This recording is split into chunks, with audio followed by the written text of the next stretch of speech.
Hi, you're watching the Commune, and I'm here to talk about what the Dravidianist media won't tell you. Incident 1.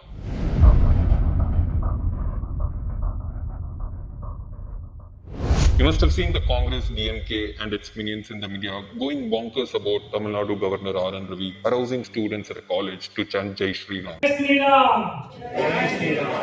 Jai Shri Ram! Jai Shri Ram! Jai Shri Ram! Jai Shri Ram! DMK spokesperson Saravanan Annadurai called the governor's actions an affront to Tamil Nadu's pluralistic ethos, and that by coaxing students to chant slogans tied to one faith, he is showing divisions in the state. Congress MP Shashikant Sendil amplified the outrage on X, framing the chant as a deliberate provocation rather than a cultural gesture.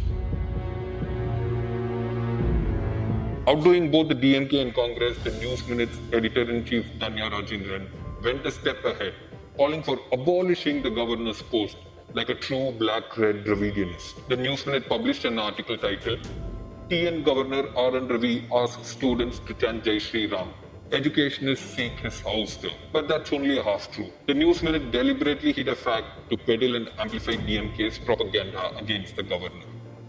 Yes, the Tamil Nadu governor did ask students to chant Jai Shri Ram. And this is where context becomes important, which the Dravidianist media deliberately brushed under the carpet. The governor was a chief guest at Tyagaraja College in Madurai for a literary event honoring Tamil poet Kambar, who penned the Tamil version of Ramayana. The event was titled Kambar in the Educational Arena. At an event commemorating Kambar, it is only fitting that Jai Shri Ram is chanted, and chanting Jai Shri Ram at an event honoring Kambar is a crime according to these Dravidianist dimwits.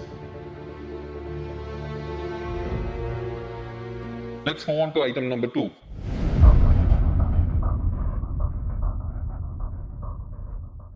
Tensions flared at the Nagapattinam District Collectorate on Friday, that is on April 11, 2025, after members of the Buddhist community staged a protest accusing Tamil Nadu Minorities Commission Chairman Joe Arun of making an inappropriate remark during an official meeting. According to the Buddhist Association, when members including Jayaraman approached Chairman Joe Arun for a follow-up discussion, he allegedly asked, "Have you had drinks?" while patting Jayaraman on the cheek. The remark was perceived as derogatory and humiliating by the Buddhist representatives. Outraged by the comment, members of the Buddhist Sangam began raising slogans condemning Joe Arun's behavior.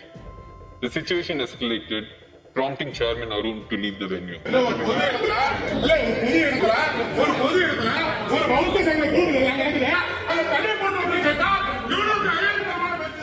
The protesting group later demanded that Chief Minister M.K. Stalin take immediate action against Joe Arun for what they described as an insult to their dignity and faith.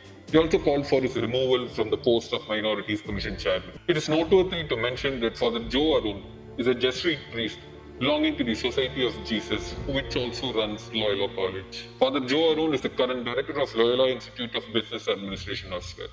பௌத்த விகாரை மீட்க வேண்டும் என கோரிக்கை விடுத்து தமிழ் மற்றும் ஆங்கிலம் கலந்து பேசிய நபரை மது போதையில் பேசுகிறீர்களா என அருண் கேட்டதாக கூறி வாக்குவாதத்தில் ஈடுபட்டனர். Item number 3.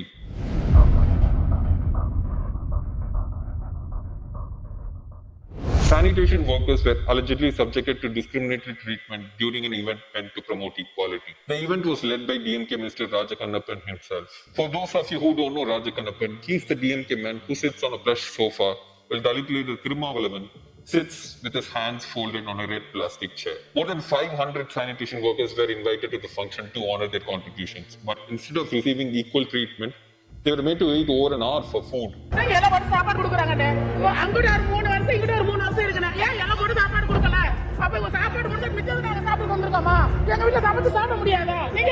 They were also segregated into a separate dining rows and not served until after the officials, including Ramanathapuram MLA and DMK Minister Rajakannappan, had finished their meals and left the venue. Even in the video footage, while the minister dined comfortably in the front row, the 2 rows behind where the sanitation workers were seated hadn't even been provided with banana leaves for serving food.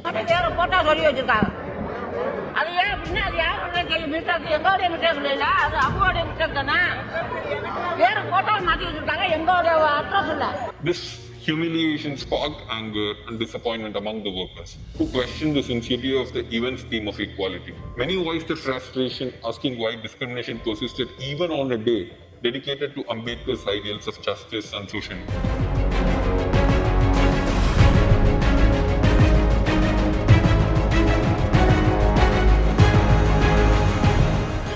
Item number 4.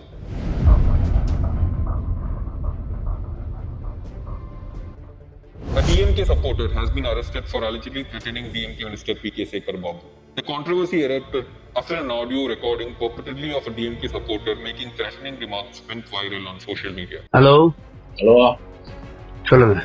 அண்ணா தன்ராஜ் பேசுறேன், நான் கொளத்தூர்ல இருந்து. யாரு? தன்ராஜ் பேசுறேன், நான் கொளத்தூர்ல இருந்து. என்னங்க? நானும் உங்க கட்சி திமுகல இருக்கட்டும், நேர்ல வா. நேரில் வருவேன். வேற என்ன? மகேஸ்வரன் கூட வரேண்ணா. இருக்கட்டும், யார் கூட வேணா என்ன? In the audio, the speaker identified as Kolattur Dhanraj allegedly threatens to expose DMK Minister Sekhar Babu's reported involvement in a disturbing incident where a group of goons posing as sanitation workers vandalized the home of YouTuber Sauku Shankar. Savukku Shankar விஷயத்த மாதிரி சொல்லுவாங்க. இப்ப பேசுறேன், பேசு நீ சொல்லு, எல்லாத்தையும் சொல்லு. எல்லாத்தையும் சொல்லு. சவுக்கு சங்கர் விஷயத்த நான் தான் பண்ணேன், சொல்ல பாரியா? இப்ப பேசுறேன், நீ பேசி என் பேர் தான் தன்ராஜ். வெயிடா மரியாதையா. Item number 5.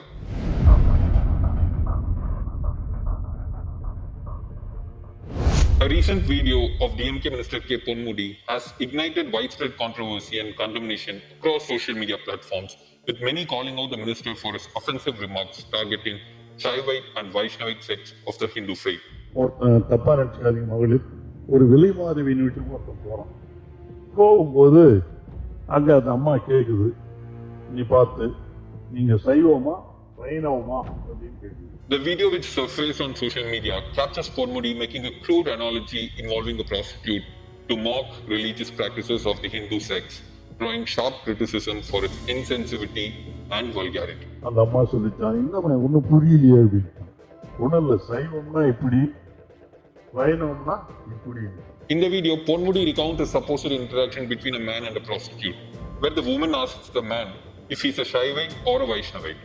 According to Ponmudi, the prostitute explains that Shaivite means lying down position, reference to the patte or the horizontal tilak worn by Shaivites, while a Vaishnavite means a standing position, referencing the vertical tilak or the namam, tiruman, worn by Vaishnavite. The sacred symbols of the Hindu sects had been reduced to a sexual joke, and a woman, fictional or otherwise, was objectified in the process.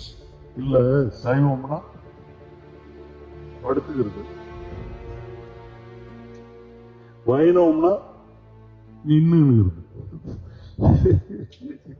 In such moments, one expects India's progressive media to respond swiftly and unequivocally. After all, publications like the News Minute have built entire reputations championing against misogyny in public discourse.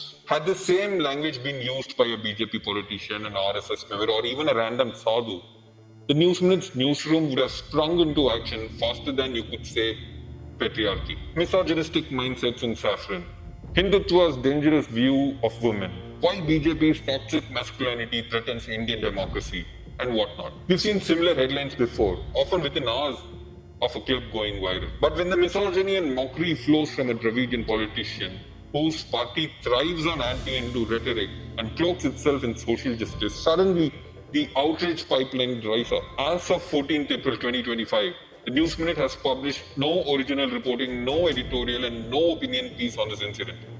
Nothing condemning Ponmudi, nothing defending the dignity of Hindu women, sayings or symbols. Their only mention, a syndicated feed noting that the AIDMK's women's wing plans to protest the remark. If the News Minute truly behaves in the values it claims to uphold, it must show the courage to apply them consistently. Misogyny is misogyny, whether it comes wrapped in a saffron shawl or draped in a Dravidian rhetoric. And if it lacks the spines to say so, then it must stop pretending it ever had one. That's it for the episode of What the Dravidianist Media Won't Tell You. See you in the next one.